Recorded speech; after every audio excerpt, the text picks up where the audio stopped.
ગુજરાતભરના તાજા અને સચોટ સમાચાર મેળવવા માટે અમારી રાષ્ટ્રીય સમાચાર ચેનલને સબસ્ક્રાઇબ કરો અને બેલ આઇકન પર ક્લિક કરો। સુરતની નવી સિવિલ હોસ્પિટલમાં વાડેજ ચીભડા ગળે તેવો ઘાટ સર્જાયો હતો। નવી સિવિલ હોસ્પિટલમાં ફરજ બજાવતા સિક્યોરિટી ગાર્ડે જ મોબાઈલની ચોરી કરી હોવાનો આરોપ મૂકવામાં આવ્યો હતો। જ્યારે સિક્યોરિટી ગાર્ડે કહ્યું કે મને મોબાઈલ મળ્યો હતો, જેથી મેં જાણ કરી હતી। બાદમાં મોબાઈલનું સિમ કાર્ડ કાઢી નાખ્યું હતું। સુરત નવી સિવિલમાં રખેવાળો ચોર નીકળ્યો હતો।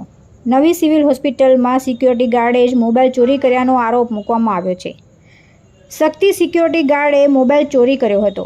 મોબાઈલનું સિમ કાર્ડ કાઢી નાખ્યું હતું। મોબાઈલ માલિકે સિક્યોરિટી ગાર્ડને રંગે હાથ ઝડપ્યો હતો। હાલ પોલીસ કાર્યવાહી કરવાની તજવીજ હાથ ધરી છે। મોબાઈલ માલિકે કેમેરામાં કેદ કરેલા દ્રશ્યોમાં જાણવા મળે છે કે મોબાઈલ સિક્યોરિટી ગાર્ડ પાસે જ હતો। મોબાઈલના માલિક કહે છે કે 4 દિવસથી ગુમ હતો, તેમ છતાં તમારી પાસે આવ્યો તો કોઈને જાણ કેમ ન કરી, મોબાઈલનું સિમ કાર્ડ કેમ કાઢી નાખ્યું સહિતના સવાલો કરાયા હતા। જ્યારે સિક્યોરિટી ગાર્ડે કહ્યું કે આજે જ મારી સાથે મોબાઈલ આવ્યો છે, મેં જાણ પણ કરી હતી, કોઈ ન આવતા પછી સિમ કાર્ડ કાઢ્યું હતું। બાદમાં તેણે કોઈ મેડમને ફોન લગાવ્યો હતો।